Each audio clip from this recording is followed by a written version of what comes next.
Okay, so let's continue with the problems involving your Carnot cycle. So this is problem number 1. A Carnot cycle, A, B, and C are connected in series. Ano ibig sabihin nun? Meron ka daw maraming engine dyan. Okay? So, tatlo, A, B, C engine.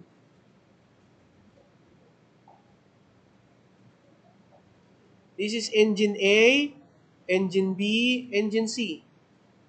Ay, meron tong temperature high ni A, temperature low ni B. Ni B? Sorry, ni A, temperature high ni B, TLB, TH ni C, TH ni, TL ni C. Now, sabi dyan, they are connected in series so that the heat rejected from A, so if I have a heat added here at A, yung heat reject daw dito, yung QR ni A will be QA ni B. Sabi dyan. And so on. So, yung QR ni B, that will be QA ni C. And yung QR ni C will be QR ni C lang. So, each cycle operates between 30 and 400 degrees Celsius. So, pare-parehas. Okay? If the heat added to A is 1,000 kilojoules, 1,000 kilojoules yan. Okay, 1,000 kilojoule. So, yung TH is always 400 degrees Celsius. Yung TL is always 30 degrees Celsius. Sir, paano yan? Pinapakuha dito is what is the work output of C. Okay, WC. Mahirap. Hirap ba? Nahirapan ba tayo? Nahirapan ba tayo dyan? Hindi. Hindi tayo mahirapan dyan kung alam natin yung gagawin natin. Sir, tandaan natin, yung QR ni A, that is equal to QA ni B. Right? Yung QR ni B, that is equal to QA ni C. Yun lang naman. Another one. Ano ba yung thermal efficiency? Di ba ang thermal efficiency na sinasabi ko ay 1 minus TL over TH? Right? And that is also equal to work net over QA. Nakadepende na lang kung kaninong QA ang gagamitin mo. Right? So, sir, pwede pa lang yung work net, pwedeng i-multiply natin si N ng QA. Ang kailangan ko ay work net nino? Ni C. So, ibig sabihin, ang kailangan ko dyan is N ni QR ni B. Wala akong QR ni B. Saan ba equal yung QR ni B? No? Balik ulit tayo. Meron tayo isa pa equation. Yung QR ni B, saan ko makukuha yan? Diba, recall natin, meron tayong N. Correct? EC. Pare-parehas na naman ng engine yan. EC. Okay? Tapos QA. Kaninong QA to? Siyempre kay B. Yung QA ni B, that is EC. Yung QA ni B is QR ni A.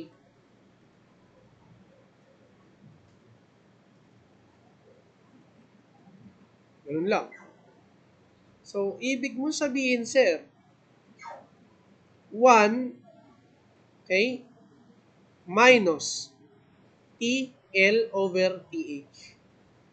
This is equal to 1 minus Q R ni A over Q A ni A. Could be like that. So, canceling yung 1, canceling ito, canceling ito. So, this is T L over TH is equal to QR A over QA tapos yun sa A. Okay yun. So, pwede rin dito, di ba, yung QA dito, QRA. Ano ba yung QRA natin? Yung kay A, di ba RB yan? QRB. Kuha nyo? Yung work net ni C. Ito yan, no? Oo. Tingnan nyo. Yung QRA is work net ni C.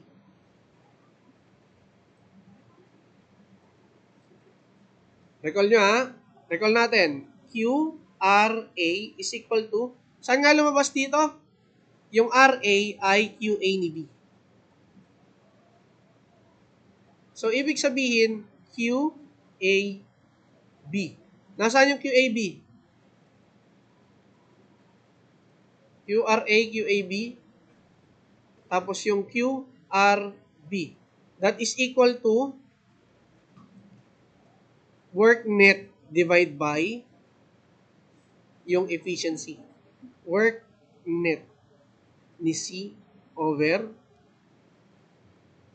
efficiency. Ito natin makukuha. Eh, nasaan ba yung QRB? Yung QRB is nandito. Sa baba. So, sir, where QRB will be equal to yung QRA, si QRA is QAB. Dito tayo. Dito ka tumingin, ha, dito sa linyan to. QAB over QAA equal to TL over T. Ito TH. Yan. Now, yung QAB, saan ko masosolve yun? Masolve ko na yung QAB. Tapos, pwede ko siyang pasok dito. QAB.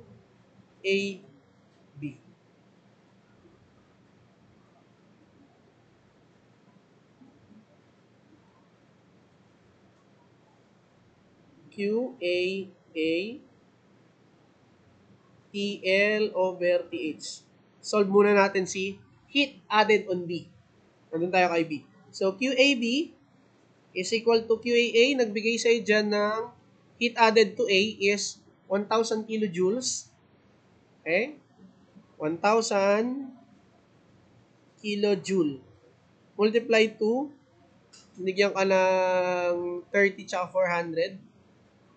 30 plus 273 divide by 400 plus 273. On our calculators, so 1,000 times 30 plus 273 divide by 400 plus 273. So this is 450.2229. 450.2229 kilojoule. Ito yung heat added on B. So makukuha ko na si QRB. Saan ko makukuha si QRB? Saan ko makukuha si QRB? Solve ko muna ito. Efficiency. So 1 minus TL, 30 plus 273 over 400 plus 273. Solve ko na yan.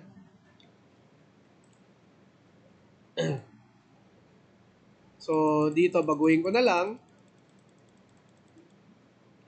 So, this is minus 1. Okay? So, this is 0.5498. 0.5498. That is the efficiency. Sir, di ba, recall natin, N is equal to 1 minus QA over QR. Doon na tayo kay B. Okay? B. Pare-parehas lang naman efficiency niyan. Okay? This is on B. So, it will turn out yung NB is equal to 1 minus QA on C. Diba ang QRB is QAC. Okay? QAC.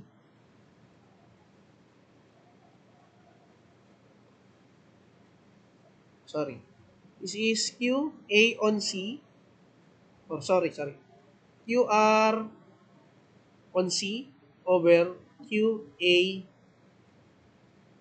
on C. That is QRB. That is the value. So, sir, pwede pala tong TL over TH equal to QRC over QAC.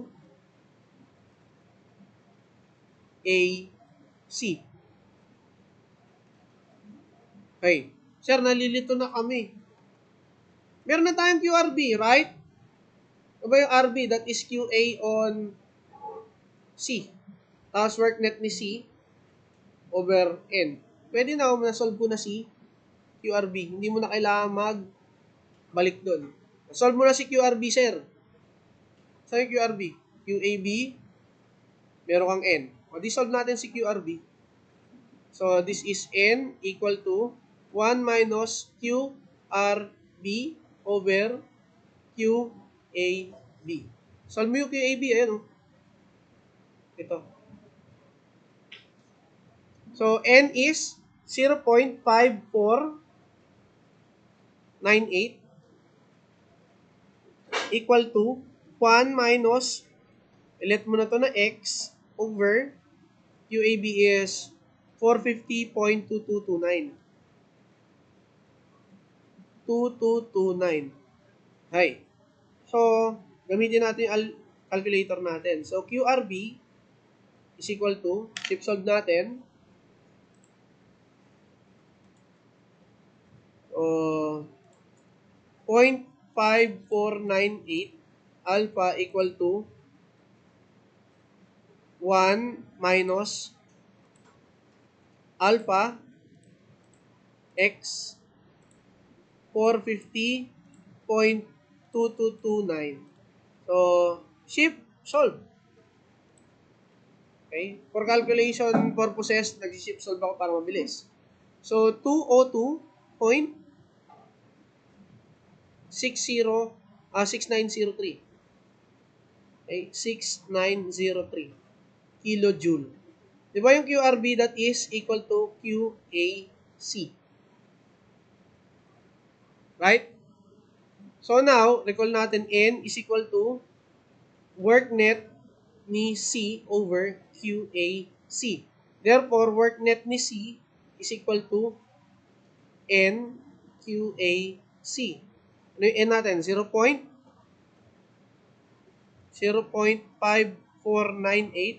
multiply to 202.6903 kilojoule. So, our final answer is, tayo notes ha. So, 0.5498 multiply to 202.6903. So, I solved it conventionally. Hindi ako nag-solve ng any shortcut. Okay, mag-algebra ka dito, tapos mag-shift solve. So, this is 111.439 kilojoule. Sir, ano nga ginawa mo? Recall. Okay, tinignan ko muna yung mga possible equations. Now, I solved for yung heat added to B. Okay? Yung heat added to B, saan ko ma-solve? Yung QA. Di ba yung heat added to B kasi, that is equal to QR of A. Heat reject ni A. Andito oh, binilugan ko. Heat reject of A. So, pakita natin dyan. Saan siya? Lagyan natin sa baba. Continue natin. Ito yan.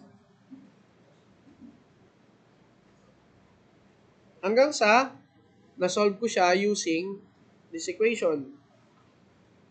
After solving, in-equate ko siya. I know that yung QRB will be QAC. It added to C.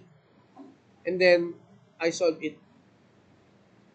Mukha lang mahaba, you just have to conceptualize. Draw the diagram, conceptualize, solve it. That is the proper way of doing it. Next problem. Yun, no?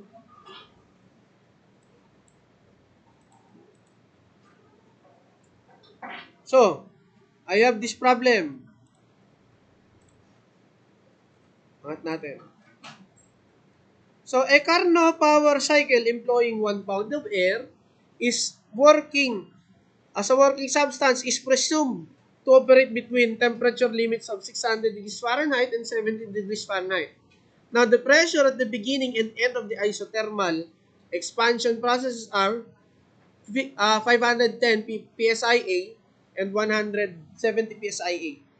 Now, respectively, determine the following. Number 1, the change in volume between the end of the isentropic expansion and end of the isentropic compression. Drawing natin siya in diagram. Sir, mas maganda TS diagram. I do believe naman mas maganda siya.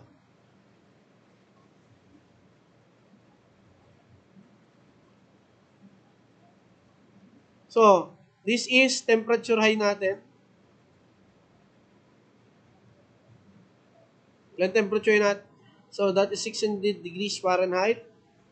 Yung temperature low natin, that is 70 degrees Fahrenheit. Gawin natin dito.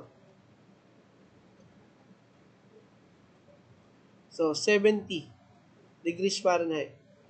Now, on process 1, dito nagmula. Process 1, aakyat siya. Akyatin. Okay? This is process 2.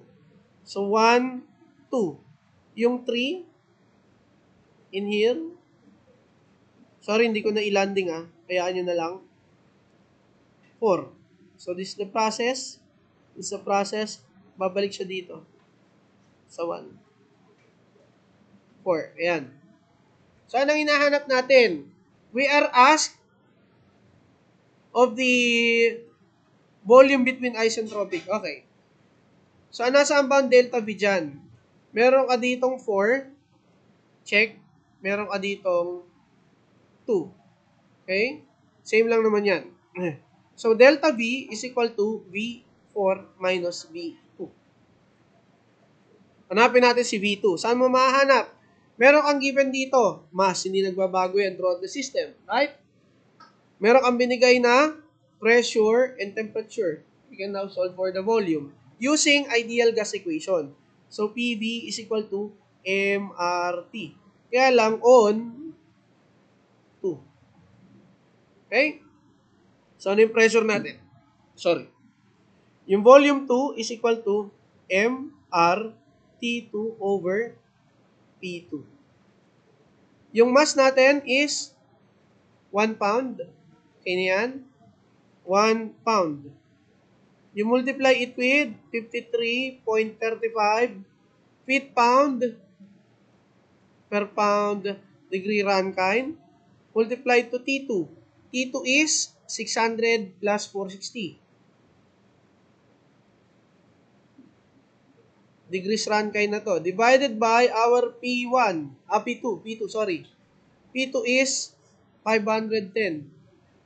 So, thermal expansion R. 510 and that is not 510. 510. Ayun, 510 nga. So, 510 pound per inch squared. Sir, di ba ang sabi mo laging may kadikit na 144 inch squared per feet squared.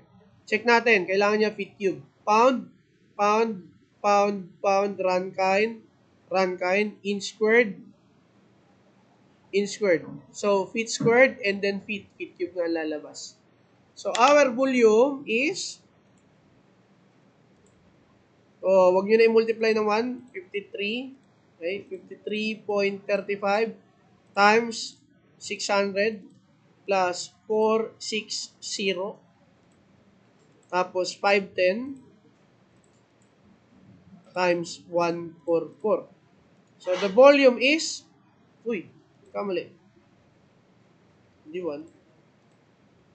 0.770 feet cube. That is volume 2. Now, pinahanap dyan yung at the end of isentropic compression. Isentropic compression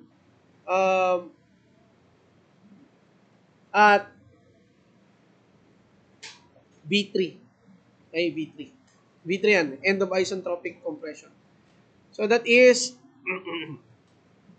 V3 is equal to MRT3 over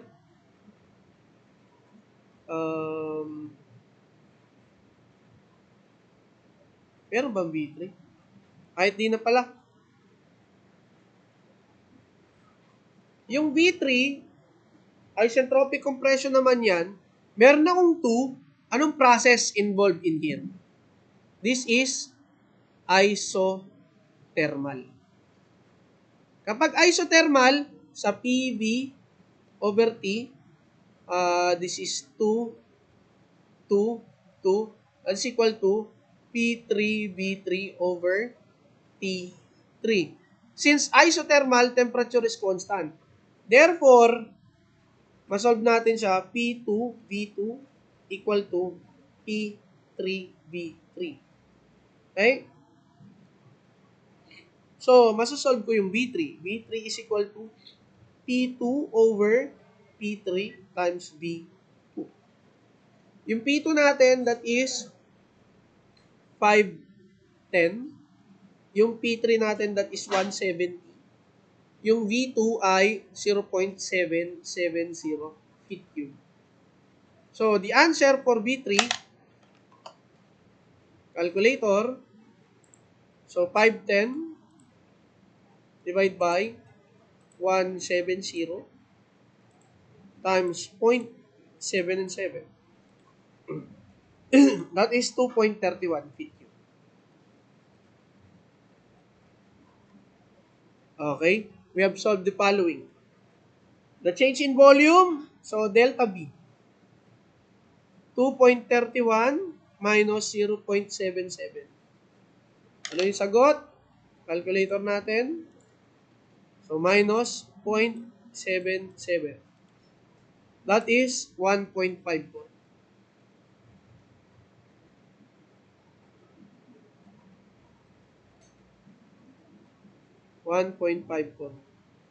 Delta V ba? Hindi pa. May B4 pa. We have to first solve for B4. Okay? Solve natin si B4. Hindi pa yan. May B4 pa pala. So, paano masasolve si B4? Anong process yung meron ka dito? Sir, this is S is equal to C. S is equal to C. To solve for B4, tandaan natin. Okay? Meron kang T 3 over T4 equal to, maximum to maximum volume. So, B 4 over B3 raised to K minus 1. I will solve for B4. So, T3 is 600 plus 460 divided by 70 plus 460 equal to V4 over 2.31 feet cube raised to 1.4 minus 1. Sir, pwede mo mag-shift solve? Pwede naman. Sorry. So, 600 plus 460, 1,060 divide by 460 tapos 70, that is 530. Mini-mental math ko na. Alpha equal to alpha x divide by 2.31 raised to 0.4. So, shift solve. The answer for your B4 is equal to 13.5 0.066 feet cube. Now, yung delta V is equal to 13.066 minus 0.77. So, the answer is 13.066 minus 0.77. That is 12.3. 12.296. 12.296 feet cube. Okay, mahaba yung solving. Ano pa yung tinatanong? The heat supplied to the cycle. Basic ulit yan. Value of the heat supplied on the cycle. So, QA tayo. So, QA. Meron tayong M, R, okay? Ano nga to? Heat supplied. Nasaan heat supplied? Nasa heat supplied. Isothermal dito sa taas. Taas yan. Sir, alam pa ba natin? O, balik tayo pag hindi nalalaman. Balik tayo dun sa ating mga notes ng termo. Okay? Balik natin siya. Sir, hindi ko na matandaan eh. Oh, processes. Okay, what is the heat supplied on your isentropic process? Oh, sige. Isothermal process, sorry. The heat supplied is MRT. Ito, snipping tool natin. Snipping.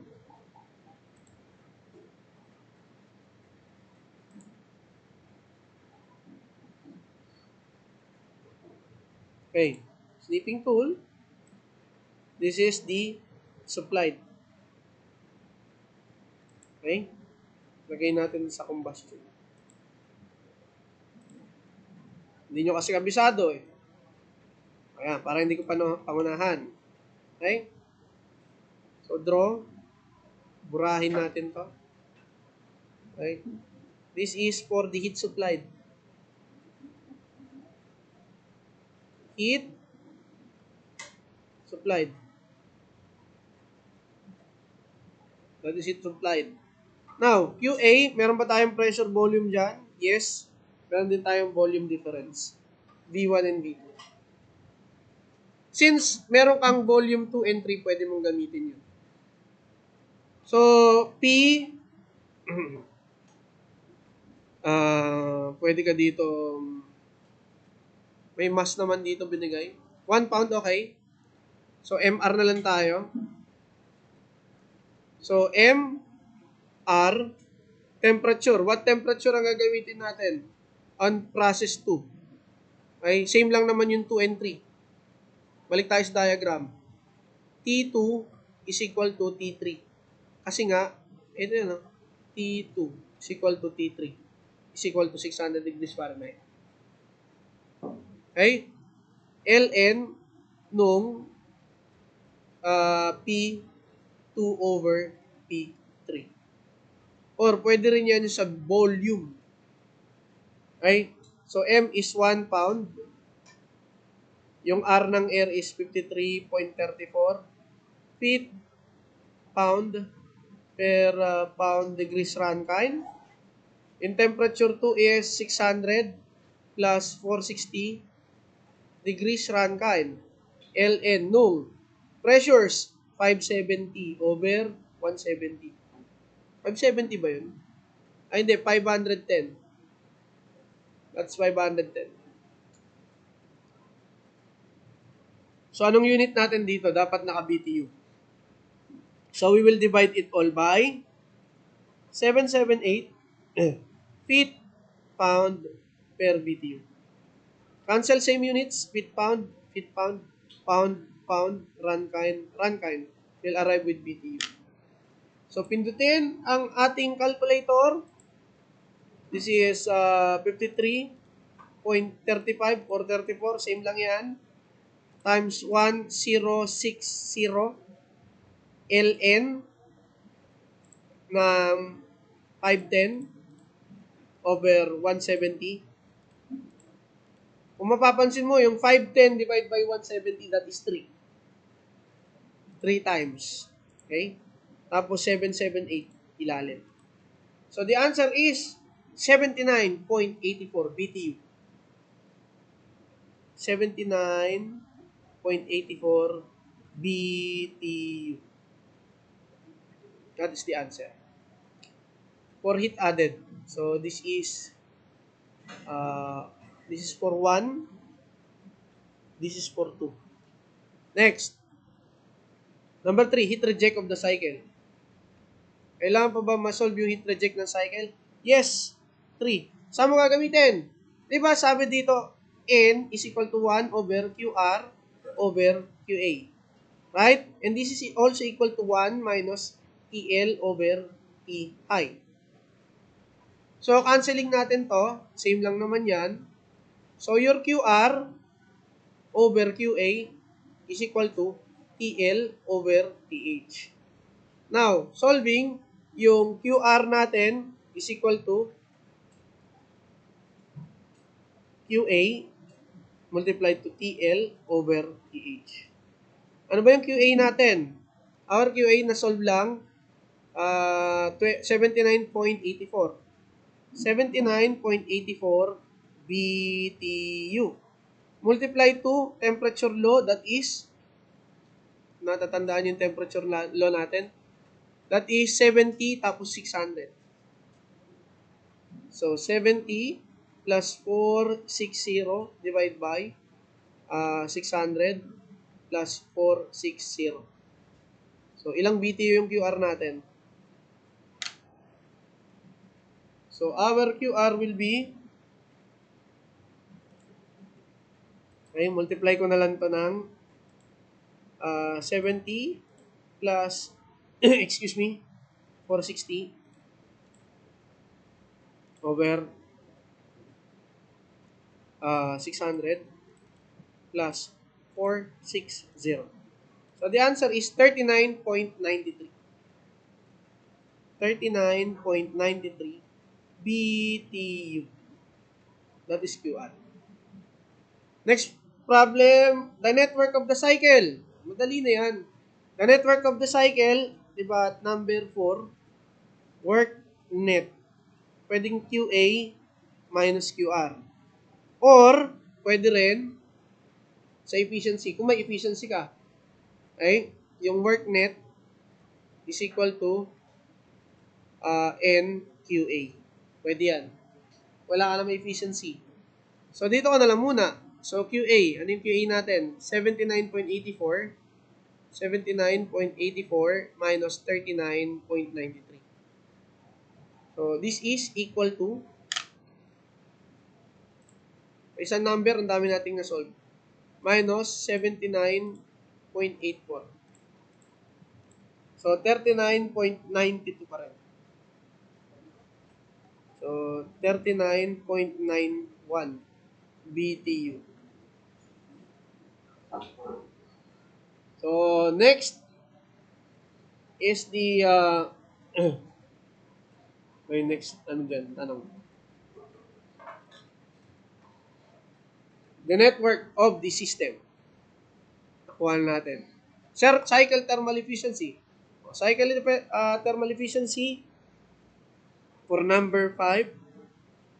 N, equal na natin 1 minus 70 plus 460 over 600 plus 460. So, N is this one. So, 1 minus 70 plus 460 divide by 600 plus 460. 0.5. 50%.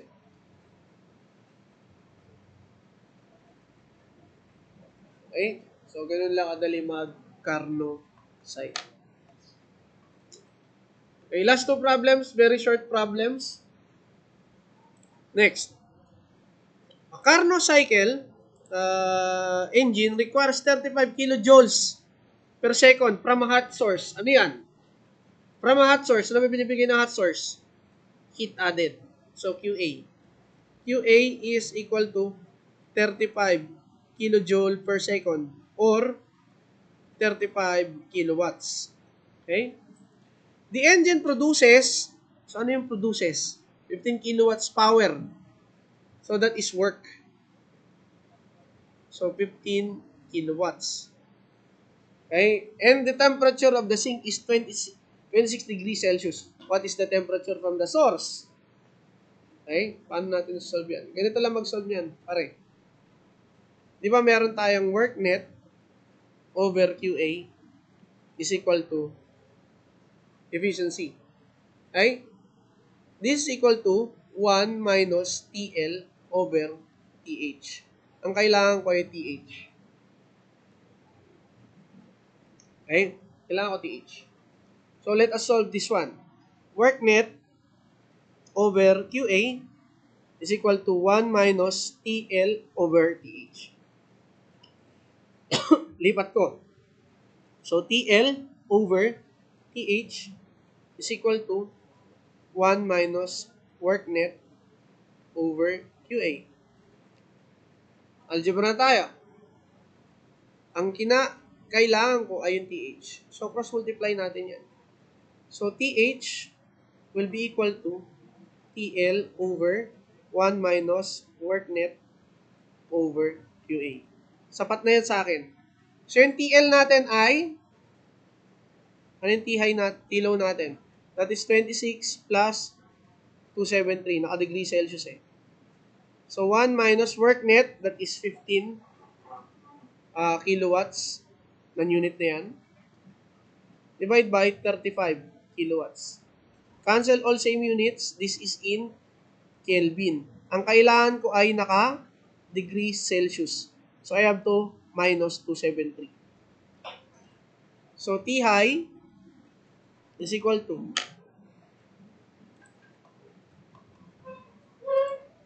26 plus 273.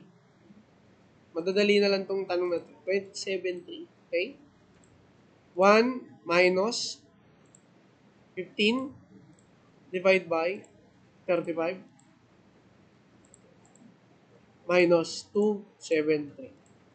So, the temperature of the hot source is 250.25 degrees Celsius.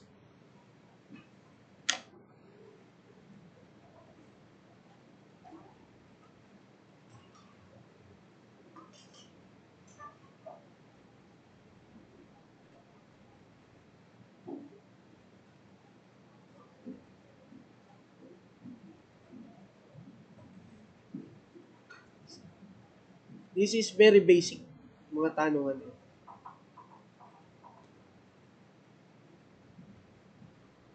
O, meron pa tayong last problem. Let me have the problem.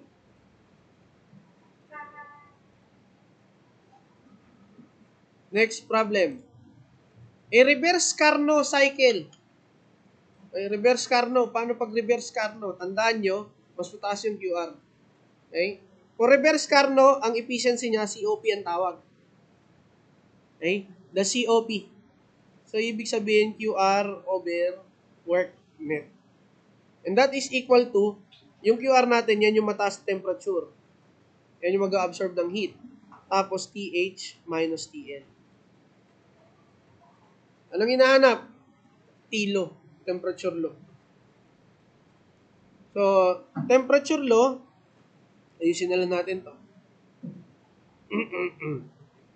So, pwede mo factor out yung TH dito. Okay. So, yung QR is 2,000 BTU per minute. Tapos, 3 HP requires. That is the work. So, QR is 2,000 BTU per minute. Okay? Tapos, meron kang 3 horsepower. Where the 3 horsepower can be converted into BTU by multiplying 42.4 BTU per minute HP. And equal to yung TH natin that is 70 degrees Fahrenheit plus 460. Divide by yung temperature high. What is the temperature of the lake? That is 70 pa rin. Minus, wala nang plus 460 kasi change yung temperature na yan. So, this is TL. Sir, gamitin naman natin yung shift solve mo. Pwede naman. Okay? So, 2,000 divide by 3 times 42.4. Equate natin siya dito sa next 70 plus 460 divide by 70 minus alpha x. Shift solving the value for x. What will be the value of x? Wala na siyang value para sa akin. Okay? So, that is array mo. So, x is, hindi pala x yan, TL. Temperature law. No? Temperature law is 36.292 degrees Fahrenheit. So, that is Carnot cycle. Ganun lang pala kadali mag-solve ng Carnot cycle. Okay? I hope may natutunan kayong bago.